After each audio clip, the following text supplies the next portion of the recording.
Hello, this is Candace. And my friend Jenny. And we're back. We are back. We're back. We're excited. We are excited. Because I'm bringing to you, my friend Jenny, a lot of... We did not pre-discuss a lot of this stuff today that we've been videoing. We have not. So we're getting you in the raw. We're getting you untainted. We've not discussed it. You do not have any preconceived ideas or judgments. No, I don't. I love it. But you know how that can be sometimes. It's me looking like a deer in headlights. It's okay. Because I'm not it's sure. All right. Yeah, we just talked to Candace's sister, and Candace asked her a question and she answered it spot on. I said, yeah. She was telling us about a case. She did. We told her we're gonna have to bring her on here to talk about the case. That's right. And Candace can ask her questions, and she answers way better than me. People are starting to ask us, have we heard about case X, yes. case Y, yes. case Z? Yes. I said, I cannot know about every case. No. So we might bring some people on here and let them tell us all about a case. But I said we can bring some friends on. They can bring some information to us. We can react. And then, instead of our friend X, we could have our sister Tanya. Yeah, that's right. I have another sister too, Tracy. I don't know that... She might be on here. She might look up a case. She knows some stuff about cases. Yeah. Don't let her fool you. Yeah. We're cut from the same cloth. That's right. So good girls. She's got good sisters. Good sisters. So we focus on true crime. Right. We love that. We do. We throw a little bit of spice in about our lives of our children, these things. Right. Where we live, what's going on in the world at the time. Not too deep about it because it's a lot depressing. Yeah. Right? It is. It's a lot depressing. It is. I do feel like, and I don't know if these people are watching TikToks, but I do feel like, I don't know if you and I are going to end up in law school. One of us might. Not because of the criminal cases that we're covering, but about these cases brought against nurses. Yes. Yeah.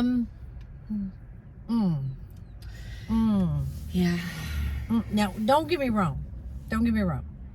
I know there are, I can't think of any by their name, but I know there's been nurses that killed a lot of babies in the NICU. I know there have been nurses that kill a lot of people just in practice in the hospitals. These people should be prosecuted, tried by a jury, convicted. They're just out in there intentionally committing murder. Yeah, they need to be put away for sure. We just heard, I was telling you and the whole group, we went to a bridal shower today at work. Yes. And I was telling you that there's a case. I mean, this isn't going to mean much to y'all, but it means something to us. And not only us, but there's 3.98 million more of people like us, right? I don't know the specifics. I'll get back to it if I find out the specifics. This is not what we're talking about today, but just to give you a little highlight. Okay. About a case where a doctor puts in a central line. If you don't know what that is, it's a line into the main artery coming down into the heart, right? They put it in a central line. It usually has 3 lumens in it where you can really put a lot of medicine in there, and you're not dealing with, especially if they're going to have long-term IV access. Yes. And you're not having to use these peripheral IVs that go bad after 2 days, 3 days. And it gives you more access by putting one. Yes. Yeah. It has 3 different ports. You can put different medicine in. Yeah. Right. But the doctor puts it in the ICU. They take the chest x-ray with just protocol. Apparently no one reads the chest x-ray. Again, the nurses are standing at the bedside. The doctor orders the medications to be given. And again, I do not know all the details. The x-ray wasn't written. The x-ray was not read. Ultimately, the patient died. Then they come to find out that the doctor did not have the credentials. to be putting in the chest tube. Really? And they're charging the nurses because the nurses gave the medicine as a direct order from the doctor. Now, y'all, I'm going to tell you a little something. Nurses are smart. Nurses are great. Nurses are some of the best human beings I've ever met. Mm-hmm. I mean, they should have S on the chest because they're superheroes, right? Mm-hmm. Right? Yeah. I mean, they can move fast. Life and death. Right. Call it. Intervene. Get the right people there. I mean, right? That's exactly right. Right. I mean, miracles are happening around nurses. Yes. Through nurses' hands. Through nurses' knowledge. Through their intuition. Through their intuition. Mm-hmm. That's right. True. That is absolutely true. But I'm going to tell you, we are not perfect human beings. And what I mean by that is, I cannot know the credentials of the doctor that you've allowed to stand into the ICU or to the OR and take it upon itself to say, let me put in a chest tube or let me put in a central line. Central line. And somewhere in something, this person does not have the credentials to be doing this. Yeah, that's their responsibility. And most of you probably don't know, and I mean, I know I'm getting deep in it, but apparently it's this nursing focus is going to turn criminal. So therefore that's true crime a little bit, right? That's right. We'll get into our case in a minute. Just let me be a second. But we do something where we take verbal orders, written orders, and what other kind of orders? Transcribed orders. So what that means is, especially in an emergency, a doctor could say, give epinephrine to the patient because the patient's blood pressure is low. And we have a policy stating that we can take verbal orders. We can give verbal orders and where to do it. Mm-hmm. Or we can do it. We're supposed to do it. That's right. But it's going to get to the point, and this is where it's key for all people to understand. If a nurse is going to be held to this tit and tat stuff, then nurses are going to start being tit and tat. Mm-hmm. As a doctor, you're going to cross your T's and dot your I's before I do it. Because if I'm going to be the one holding the bag, because I'm the one that gave the medication, you're going to put it in there under your name. You signed into the computer. It's verified by the pharmacy, and then I will do it, which will delay patient care. It will delay patient care. And I'm going to get on a soapbox. I'm going to get off a minute. You have no idea, as the lay public, how this affects you. Yeah. You have no idea how this affects you. That's right. It will delay if a lot of things. If it gets down to us against them, and these DAs want to bring these criminal charges against these nurses and no one else. We have a case in our area that we just found out about where a person died in prison, where 5 officers are on the person, hog ties the person.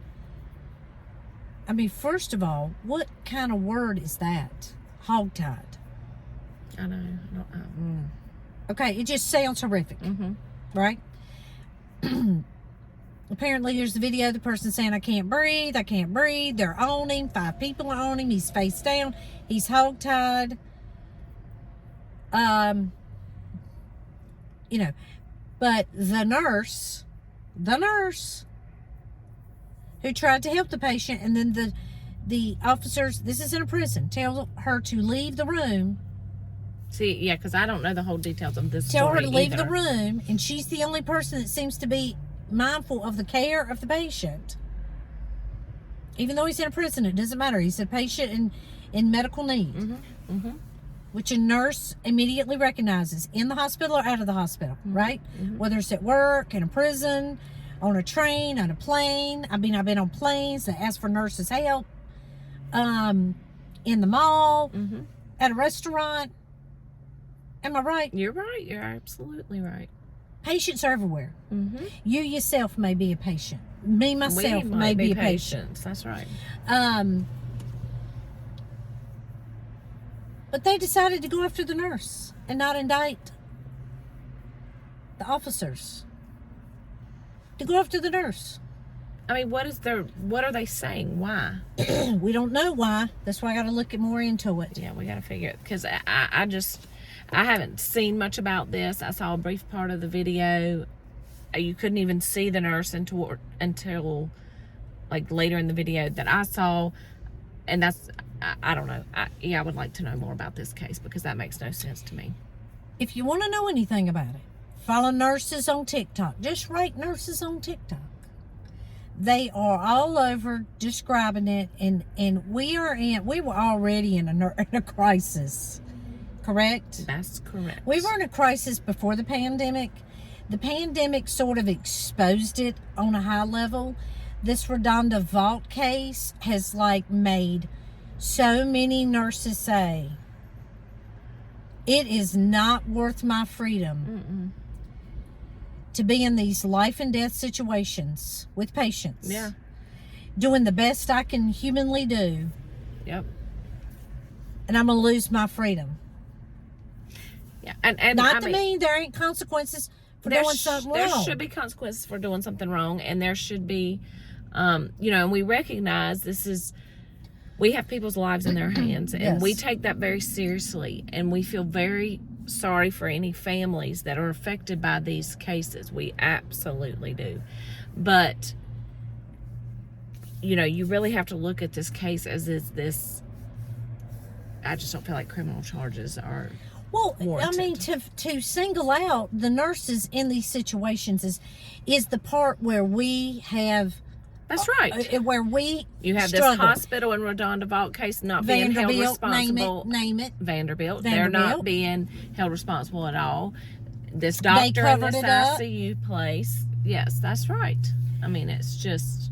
Not to mention the hospital is responsible for knowing the credentials of the people. That's right. That's right. I mean, nurses are great. That's Fantastic. Right. Well, that's right. The But they're hospital not and that all-knowing doctor people. should have been held responsible for that, because He he knew should he- know his own, what is in his standards of care, what he's allowed to do. For sure he knows. Mm-hmm. I know what's in mine, Me too. right? Me too. And then this other case in the prison, you've got technically 6 people around this person, And one goes, and one is being and she wasn't one of the ones. tried for the death. Yeah. Well, she wasn't one of them that hog-tied him, for sure. No. So, I mean, I just want to know all the other details related to that. I do. Well, it seems like it's a little bit open day. If you don't know what that is, that's a hunting term, right? I know a lot about that. My husband hunts. Actually, he just texted me today and said, I'm not going to be home tonight. Turkey season opens tomorrow. So I know what opening day is, or open season is, or these terms. So if you're not aware of what that is, it feels a little bit like nurses are under the attack. Yeah. And it's very Like distressing. all of a sudden. It's Yeah. all of a sudden. And it's very distressing because, again, we are not condoning anybody out here harming people. No. We're not condoning that. But we do have a different perspective of what maybe the nurse, what is being placed on their shoulders. Yeah. It's a different world than when I started 26 years ago.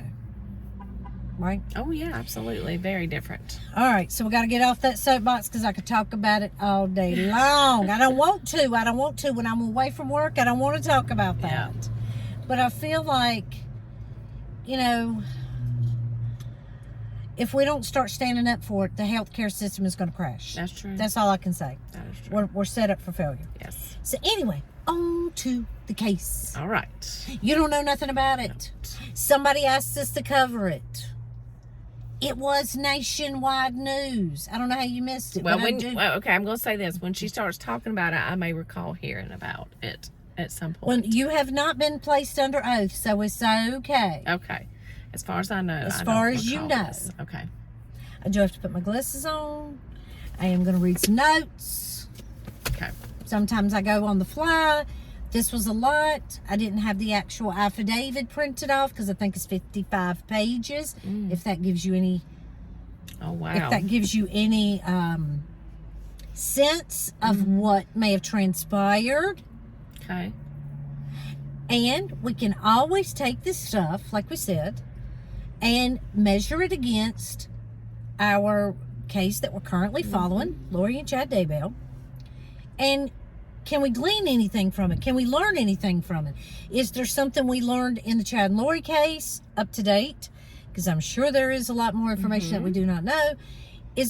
Are there things that we learned from that case that kind of give us some insight here? Right. Back and forth. Okay. I think there ready. is. Okay.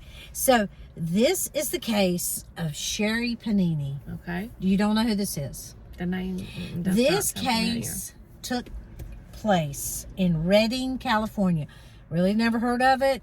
Don't know a whole lot about California, but it's, I think, up at the north. Okay. I think it's up at the north. Okay.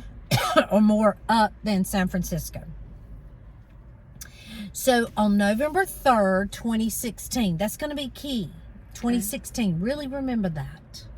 November 3rd, 2016, the mother of two went jogging one morning, and later that day, she does not pick up her children at school, and at 5 o'clock, her husband becomes concerned.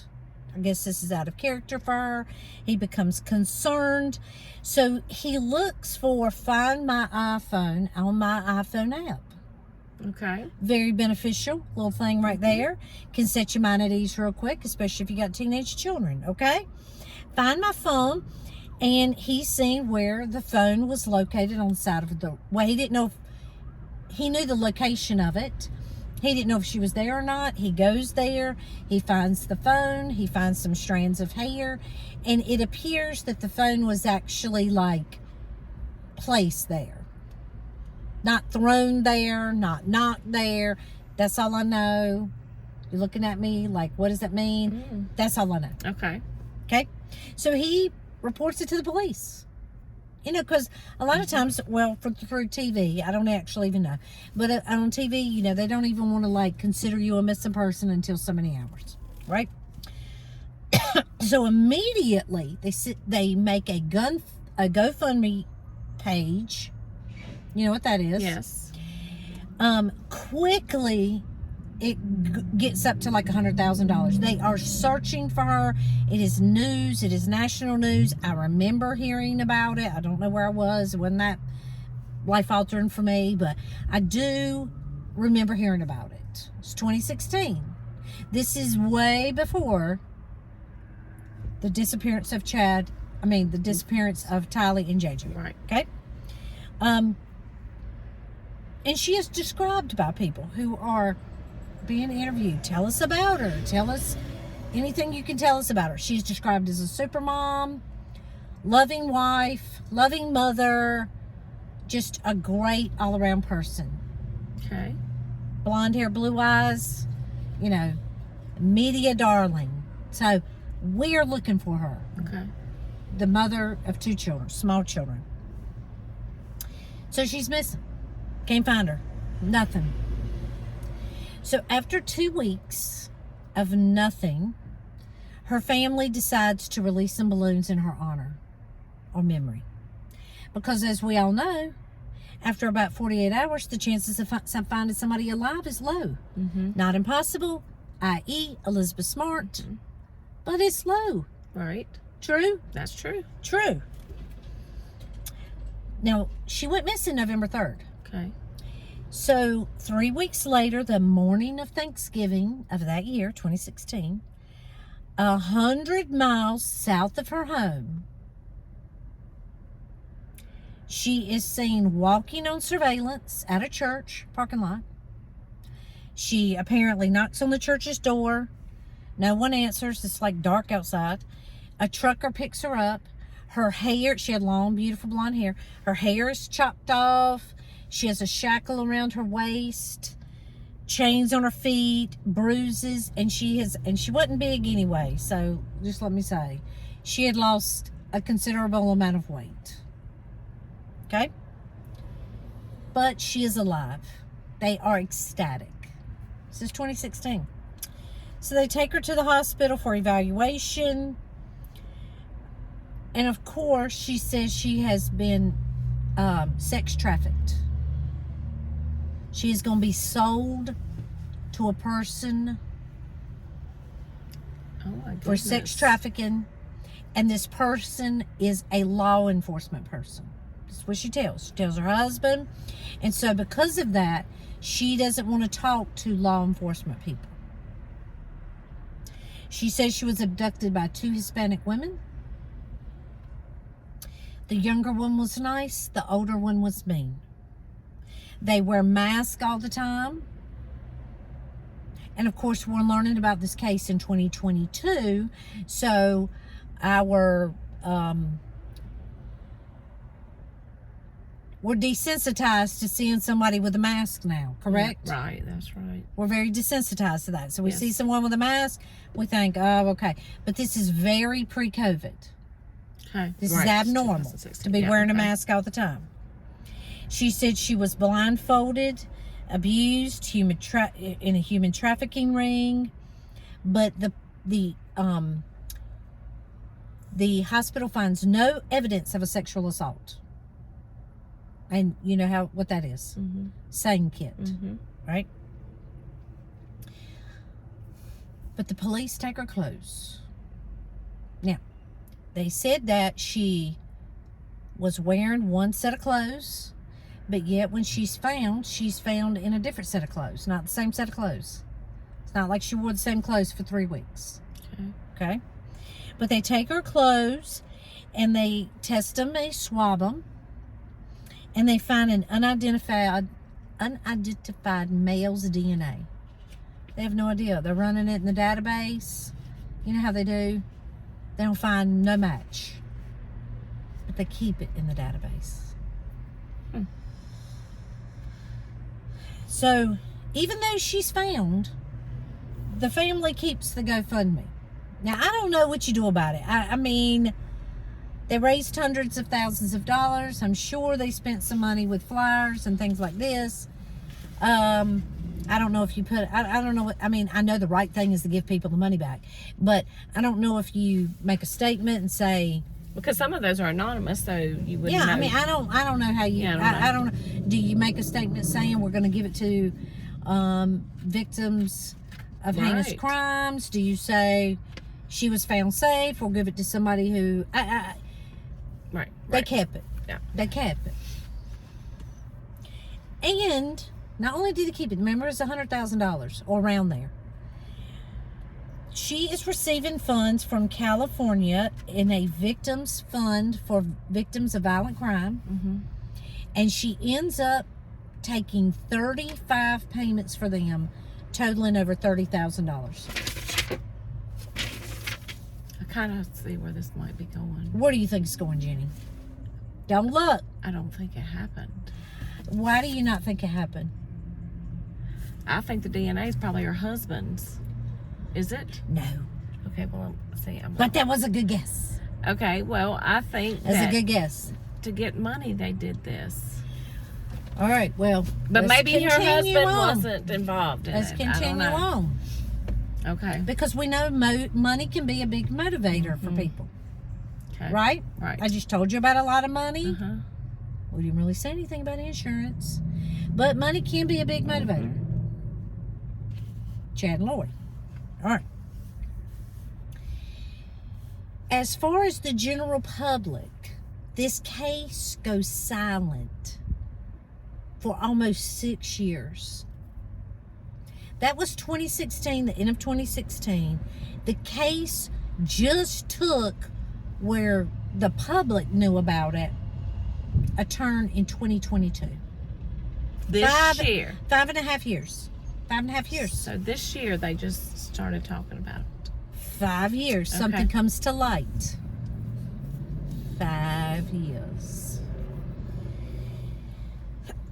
So, per the FBI affidavit, which I said I did not print because it's 55 pages, I just took notes.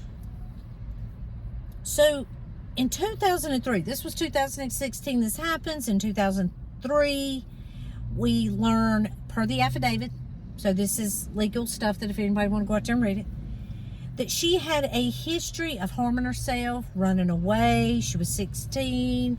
She ran down to Southern California. People describe her as very attention hungry. So it was for attention, not so much money. That was a bonus. She used to be married to a man. She married this man for his insurance benefits because apparently she was donating her eggs a lot, probably for money. I don't know. That was an insinuation. That's just my opinion. He was deployed to Japan. As soon as he gets back, she divorces him and marries her husband, Keith.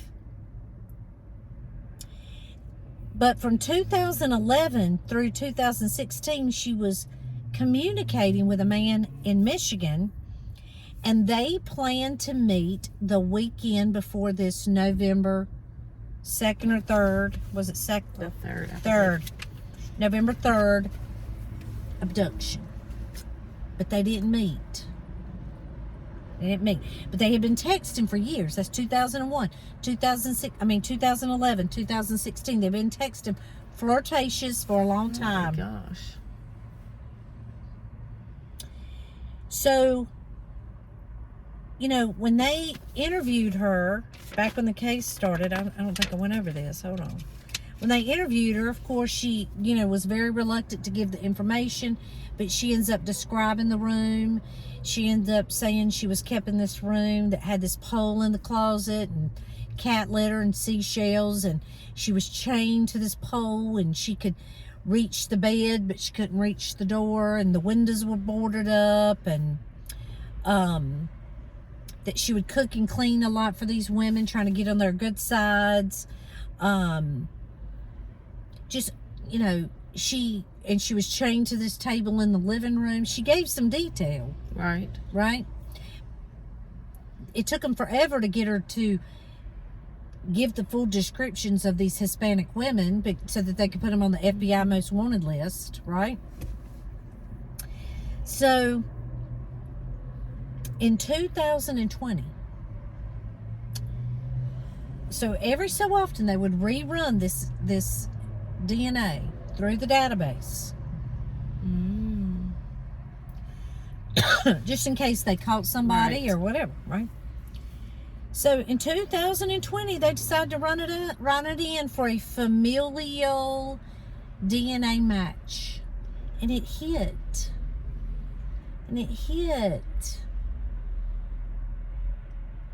On one of her ex-boyfriends. And it's because, and I want you to hear me clearly, his mother did a 23andMe ancestry DNA swap. Now, I have heard, I've not done one. I sort of want to do one just to see where I come from. What am I made of? Where does it come from? Right? It's got to be more than the 2 generations I know before me. Now, I don't know if I have any criminals, but if you put your DNA in there, your DNA stays in there. This mother probably did something that somebody gave her for Christmas or her birthday, and she always wanted to know where she come from, and it matched on this database. Oh my goodness. Now, I've told you, I've told y'all, I've told you, I've watched a million of cases where something every day in life that you don't think nothing about is the thing that cements a person at the crime scene, cements the person's evidence that they were the one that committed the crime. Thank God for these things. But I'm just saying, his mama ain't thinking this. No. She's just taking a swab trying to find out who's her ancestry. Hopefully it's somebody famous. Yeah. Wonderful, beautiful. Mm-hmm. That's all she's doing. Oh my goodness, I bet they were. So you think she? So, okay, I'm gonna keep listening. Anyway, it's gonna get better. All right. So the police decide to go and question this mother that the DNA matches, has 2 living sons, and they can, through looking at stuff, and I mean, I don't know how far it goes back or whatever, but they knew that one of them was ex-boyfriend of Sherri Papini. So they decided to go have a little interview with him. Oh, well, yeah.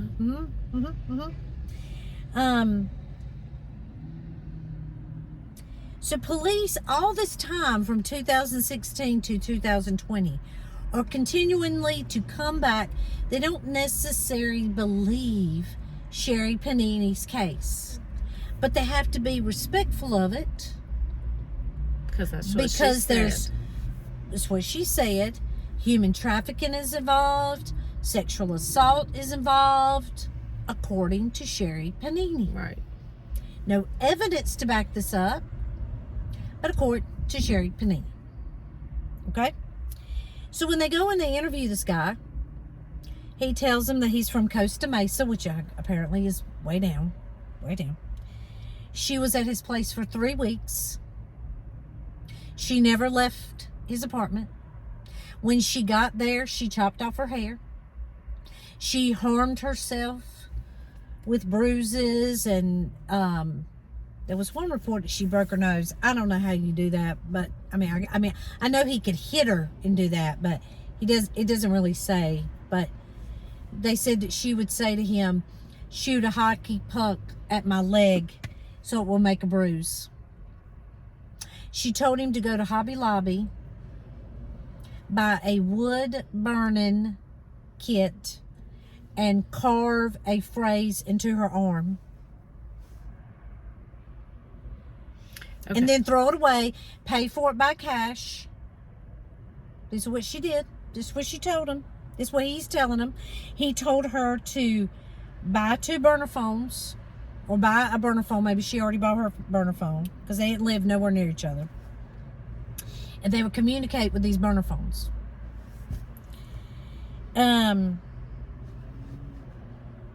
Okay, I have to stop you for a That's second. okay. Okay. If somebody came up and told me all of this stuff,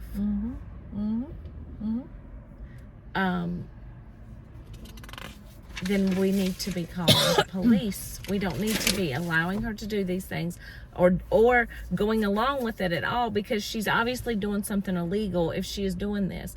I mean, how does he know she hadn't killed somebody and she's on the hideout? Let me tell you what she did. See if it rings any bells. See if it sounds familiar. She said that her husband was beating her and raping her, and the police was doing nothing about it.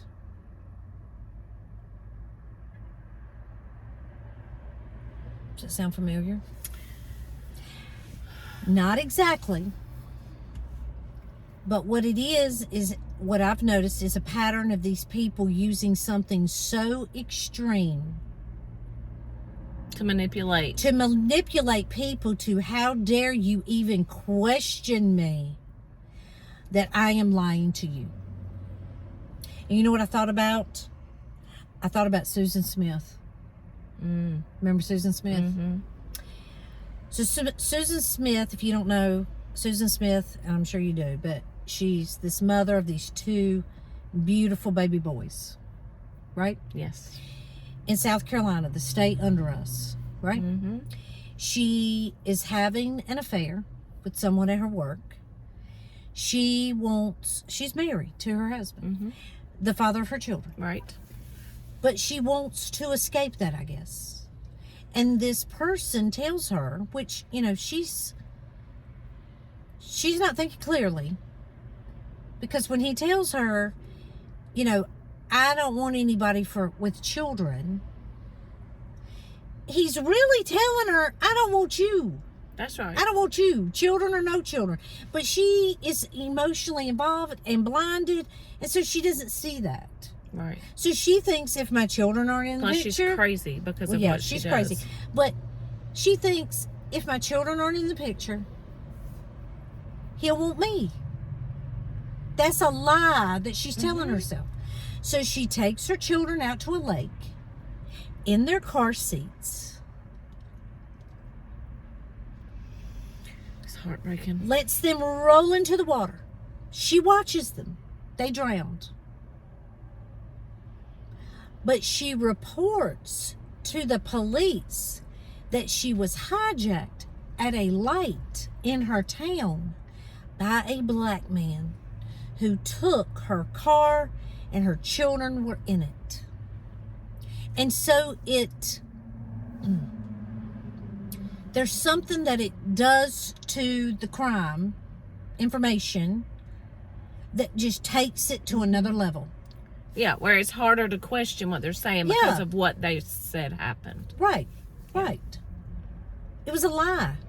I can remember, I was in nursing school at the time. I can remember because we lived near 4085, right? And they were telling us on the radio, be on the lookout for this type of car, blah, blah, blah. I can remember like wanting to help find these children. Yes.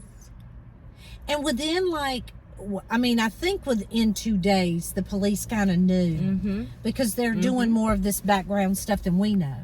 Yeah. But it was a complete lie. Yeah. It was a complete lie. But as the police officers, i.e. the FBI in this Panini case, i.e. the judge in Lori Daybell's case when she's accusing such heinous things against her ex-husband that are just, I don't want to say difficult to prove, but it's just harder to prove that kind of stuff. Yeah, but in this situation, I mean, if this girl... I'm saying she told the boyfriend this. Yeah. So he thinks he's going to rescue her. But why would... say this happened. Like if she comes there because her boyfriend's beaten, or her husband's being abusive. What's the purpose of her harming herself? If she's going to hide out with him... Because when she goes back, after 3 weeks, she decides that she wants to go back and be with her kids. I know, but if he knows she's bruising herself and injuring herself... Well, he don't have no idea, according to him, of why she's doing this. Okay, well, okay. Right? But you're right. She said something that's going to make it hard for you to question her. Right. So, the police are interviewing her, the FBI, and they actually say to her, this is in the affidavit, some of our questions may seem trivial and dumb, but we have to ask them. You know, we have to ask patients stuff like this all the time, right? Because we have to ask all patients these things. Right. And she says, it's okay, because I know, because I watch a lot of crime TV.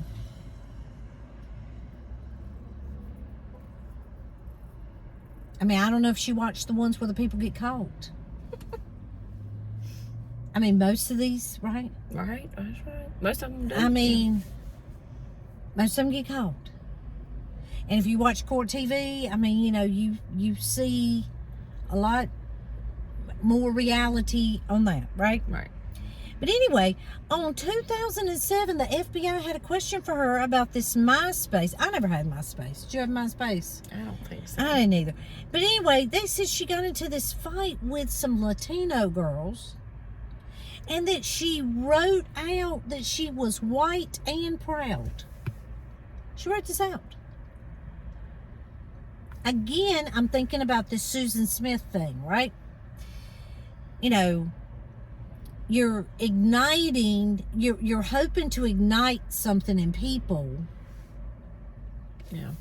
Whether you know them or not, you're assuming that this will outrage them, that these Hispanic women kidnap me, right? Right. Am I? Oh, yeah. That's what I'm thinking. All right. So we know that they found this thing, and so back to when this happened. This boy, when the FBI finds him, he tells them the whole 9 yards. He tells them that she told him to buy a burner phone and December of 2015. Remember, this is October 2016, Yeah, November.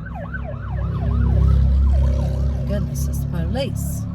Anyway, tells him that, and he says that she tells him to get one of his friends to rent a car, buy the burner phone, somebody to rent the car. When she texts him to come get her, to do the word burning thing, apparently they found that hidden in a secret thing on her phone under a Pinterest like folder. Okay, I'm gonna go ahead and tell y'all, don't be committing no crimes. No, don't do it. If somebody says buy a burner phone, call the police. That's right. If your man tells you or anybody tells you lay down on tarp, call the police. That's right. Do not do it. That's right. Do not get anybody to rent a car. If someone asks you, hey, Jenny, my friend Jenny, I need you to go rent a car in your name and bring it to me. Yeah, don't do that. Don't do it. Call the police. Say, I have no idea why they're asking me this, but I'm just giving you heads up on it. Just in case. That's right. Don't do it. I mean, we need to make a list between these fools of the top 10 things not to do. That's right. If somebody asks you to do them. That's right. And even if they say, you know, my spouse is abusing me, well, Call go to a different police department. You're now in a different city. Go to that police department. That's what he needs to tell her. Be manipulative. So anyway, they interviewed him. Well, you know, when it had happened, and after he dropped her off again with a rented car, he tells his mom what happened because he didn't own a TV. He didn't understand how big it got, and they said she had no idea that it took off like wildfire. Anyway, the mom, who ends up giving the DNA, is concerned. So the son says, this ex-boyfriend, I'm not calling the police because if I call the police, it will look like I'm, you know, guilty of this. If they come and ask me any questions, I will tell them everything I know. And he does do that. And they even, you know how like when you rent a car, they look at the miles. They could tell that he tells them who rented it. He tells them the dates. They measure it out. All of this stuff checks out that this guy is telling them. Okay. That's good. Well, it is good, but that he told, I mean, after he it's a little frustrating. Did all this. So apparently, but he also should have went right away when he knew and told the police. So in August of 2020, they sit her down after they've done talked to this boy. They got all the goods. They got all the goods. And I mean, this is how delusional these people are. They're giving her the goods. They're telling her, we know you're lying. We know you lied about the whole thing. And they start giving her all these facts. She denies every one of them. Her husband's sitting there. She denies ever talking to her ex-boyfriend. She just denies. And they did not have sex while they were together. He was thinking they might get back together. He wasn't sure what was going on. But they did talk a lot. But he said they had no sexual intercourse while she was with him for 3 weeks. So her husband gets upset. That's Keith. He goes out of the interview. Well, when she comes back in, she tells them that she did talk to another man, admits to having multiple affairs on her husband,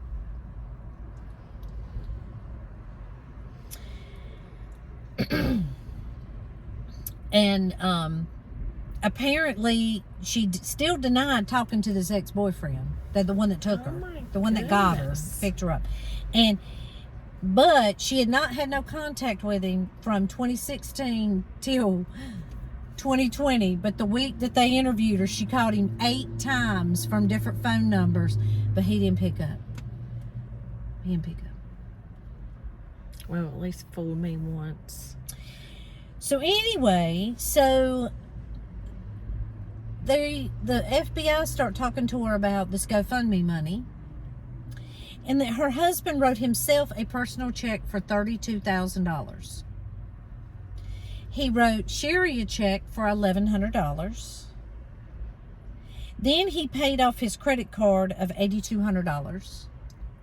She paid off her credit card of $3,000. They did some home repairs, like windows, stuff like this. She defrauded the state of California of $30,000. And the FBI had her arrested at her children's piano practice.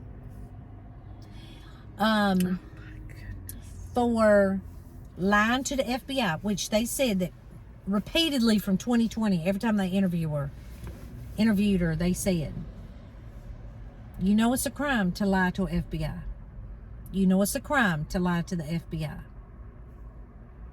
And she just kept lying. She just kept lying. Now, you know, she probably should have called her an attorney and got him to try to work her a deal if she wanted to tell the truth. Don't sound like that. She wanted to tell the truth, but whatever. Lying to FBI can get you 5 years in the prison. But mail fraud can get you 20 years in the prison.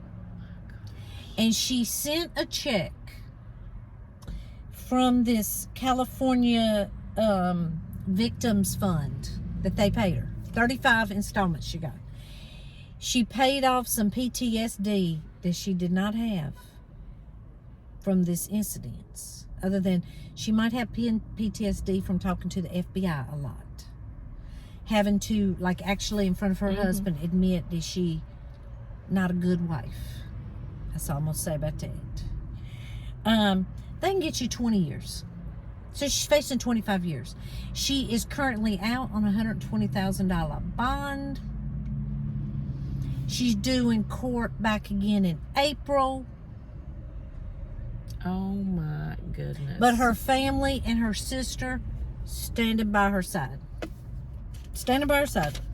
What's her husband say? They separated. He took several lie detector tests. Now, he may get in trouble for this money of this GoFundMe. I don't really know the rules on all that stuff. I mean, you know, I know what good and decent people would do. Yeah. But I don't know that legally, if people give you money on a GoFundMe, you know. Well, and two, not only did she use the GoFundMe money, the money that she got from the police put in a lot of That's money right. and man hours. That's right. About something that was a total fabricated lie. Yes. Oh, I forgot the best part. Oh my gosh. So this man that she had been texting from 2011 was this doctor she met. She was having an affair with this doctor. And so they think that he come from Michigan, like, you know how professional people go on these conferences. And they think that's where he met her at, his conference. And so they think kind of that she wanted to run away with this man. And this man must have got the sense that she was a little cray-cray. Yeah. And so that weekend he's in San Francisco, but he does not meet her. He does not meet her.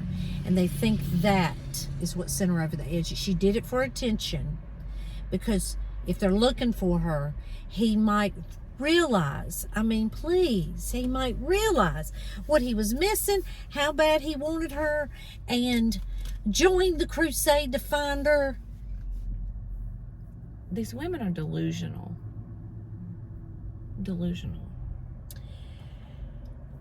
I see a lot of similarities between our cases. Yes. I do. Yes. I do. I see a lot of similarities between our cases. Manipulation, lies. Multiple men. Yes. Sex as a tool or a power play. Yes. Complete disregard for being a mother. Where, you know, most women that I know, I'm not going to say all, because, you know, there ain't no all in it, but clearly with these cases, but in Susan Smith too, that being a mother is not the utmost important thing to these people. Their children are not their utmost priority. They're not. And it's awful. And the children are the children suffer in more ways than one. And, you know, another thing I sort of see is that these young girls were troubled from a long time ago. Now, maybe, I mean, we don't know. We're speculating. It's our opinion. We do not know. Maybe her parents thought when she got married to Keith that, thank God, she settled down. That phase is over. Maybe she was living double life. Maybe she was living a lie. I don't know. Yeah. I don't know. We just know she's crazy and manipulative, and be anxious to see what they sentence her with. Oh, she'll probably cut a plea. Probably. Don't you think? Oh, yeah. She ain't going to go to jail. She ain't going to risk 25 years on the line when this stuff is so negative toward her. That's just my opinion. Yeah. But, again, we can see that, crime don't pay. Mm-mm. Crime don't pay. And crime, even though, who's the crime against? Her children, her husband, this her boy her other family, this boy that she wrapped in, this, whoever else she was having an affair with, their families.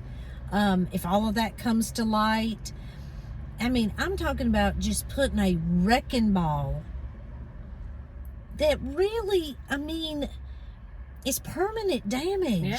All to carnage. All to get attention or money, whatever her.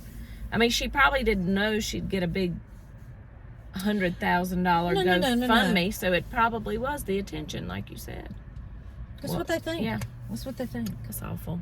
So anyway, if you have any more things you'd like us to look at, let us know. Because in the comments. we really like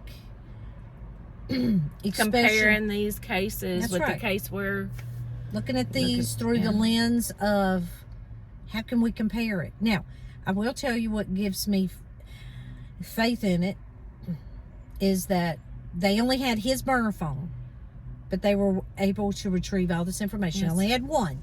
She threw hers out. They only had one. 2, there's a church surveillance. There's a Hobby Lobby thing. That I am just sure that there's a lot more evidence in the Chad Lori Daybell case that it's just, we just know the tip of the iceberg. Yeah.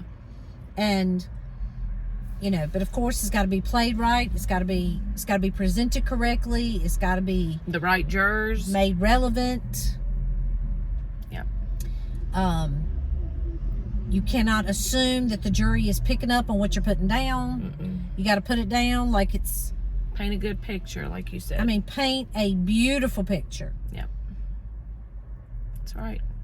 And no reasonable doubt picture. That's exactly right. Right? Exactly. So anyway, this is us. Yes. And we enjoyed it. We did. So until next time. Bye.